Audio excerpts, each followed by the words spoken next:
Ladies, in the last few months, I have really learned some things that we as Christians should not be doing. We have just been raised to think these things are okay, but they're not. And we're going to talk about it in today's video. Hi guys, Nina here. Welcome to my channel. In today's video, I'm super excited. So I am super passionate. I am a recovering lukewarm Christian, and I am passionate about informing and educating and sharing my journey along the way from becoming a lukewarm Christian to a faithful follower and believer in Jesus. And I just wanted to share this video with you because over the last few months, I have really just been convicted by God. I have been brought to light. A lot of things that I have done over the years have been brought to light, that these things were causing me and my family and my friends to basically turn away from God. And so if it happened to me, then it means it could happen to you or someone you know. So we're just going to talk about it, and I know I am going to blow some minds. I'm probably going to make some people mad. I'm probably going to I'm probably going to get some hate in the comment section, and people are going to say I'm crazy. It's just like a plethora of stuff, but you're going to be shocked. Okay, so diving into number one, and I think, this one is going to be a hard one, I think, for a lot of us, because really, we've been doing this pretty much since the day we were born. It's a very common thing, and I think people are okay with it. It's so, what do you call it? It's so acceptable. It's so widely talked about, or, that people just are like, oh, it's just part of our everyday lives, I think. But that is superstitious beliefs. God says not to have superstitious beliefs. And so we're not supposed to believe in false teachings or anything like that. I'm going to read something in a second, but I'm just going to give you a list of things that we have just been hearing since we were little children. I can tell you for a fact. First thing that came to mind was Friday the 13th. I mean, since we were kids, people would just be superstitious all day long, or even the number 13. Like, how many of you have said, oh my gosh, I'm not picking the number 13. I'm not going to do that because it's 13. And honestly, if you go to Las Vegas, there are a lot of hotels, I believe, I've seen it, where they skip in the elevator, they skip the 13th floor. Because obviously Las Vegas is full of superstitious people, right? Because it's full of superstitious people. So they have tons of superstition there. But Friday the 13th, or the number 13. So anyway, tell me in the comment section if you've been to Vegas and you have noticed, you're like, oh, where's the 13th floor? Well, they don't have it. They don't have it because people will freak out. They won't stay on it. So why number it? What about knocking on wood?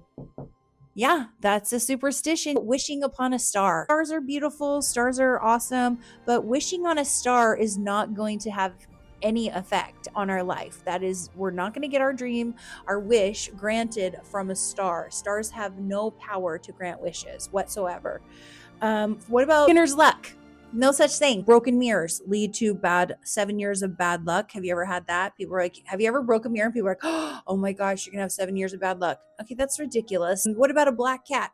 How many of you have heard of the black cat? Anyway, it's a superstition. Superstitious beliefs are actually not biblical. They are not of God, and they are not of God's word. According to the Bible, God condemns superstition and false beliefs.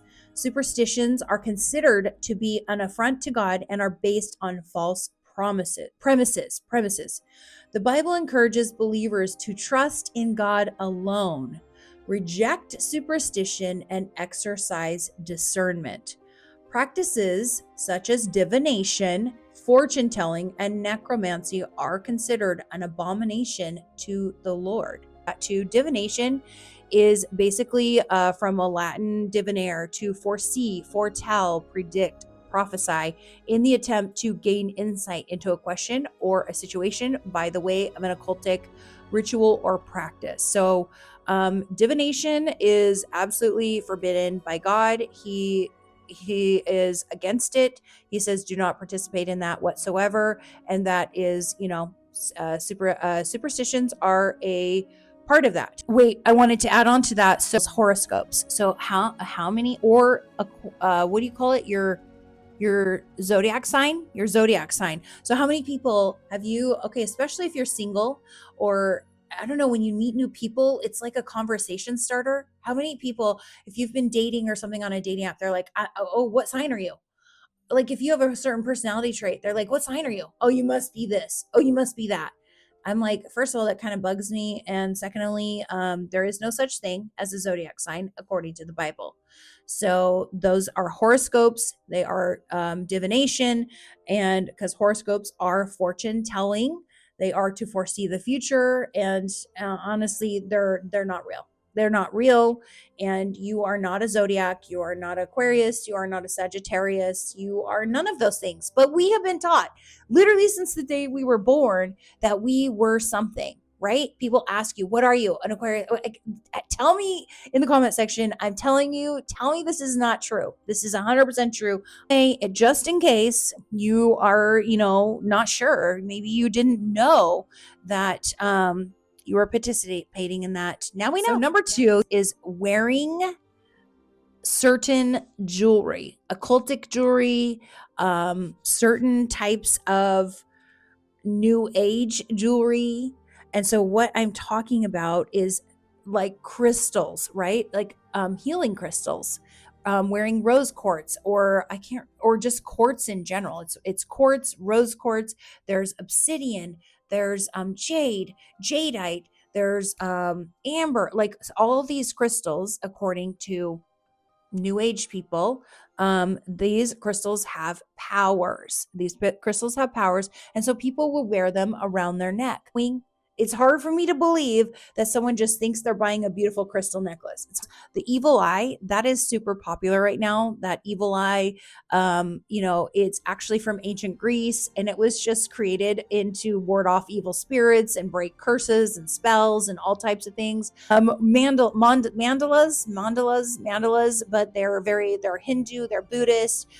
They just look like very intricate designs that people use with yoga and things like that. But wearing mandalas is not good. Crystals of any kind that promise any type of thing, just jewelry in general that has some sort of meaning. Wearing new age jewelry, crystal jewelry, occultic jewelry is not good.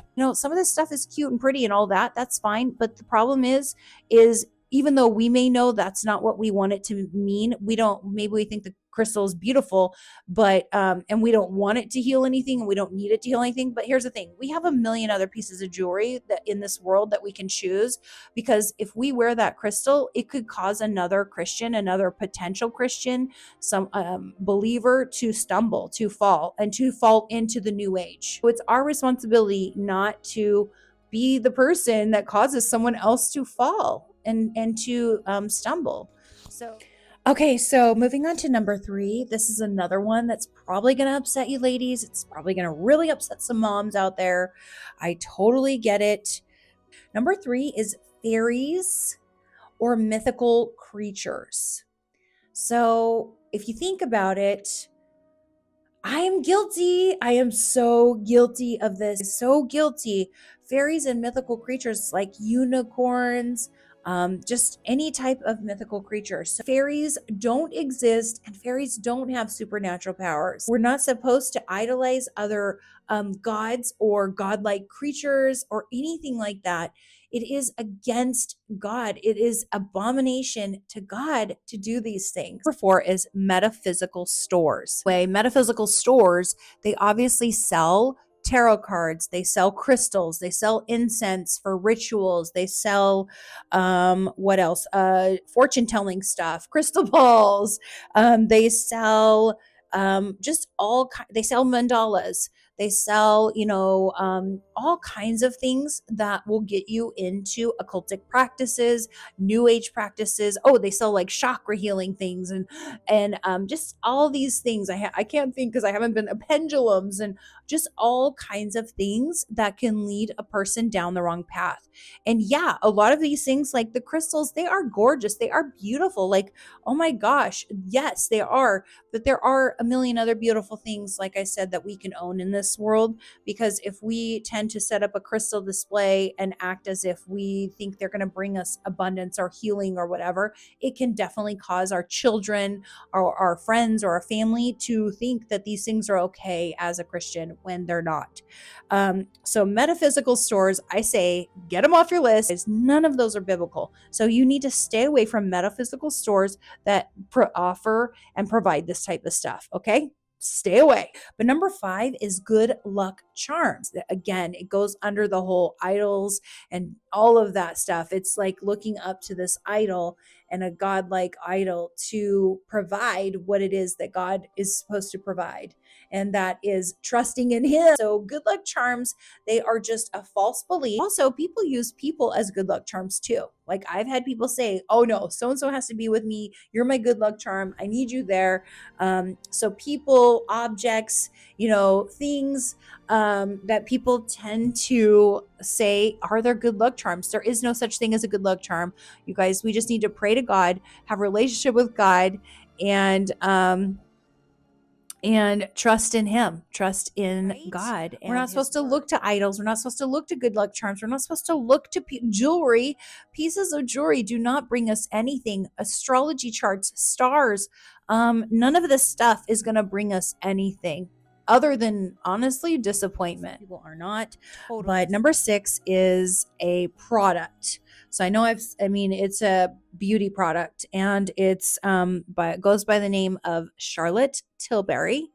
So ladies, don't be mad at me. Don't be mad. She is she is highly famous with celebrities. It's a beautiful product. The branding is insane.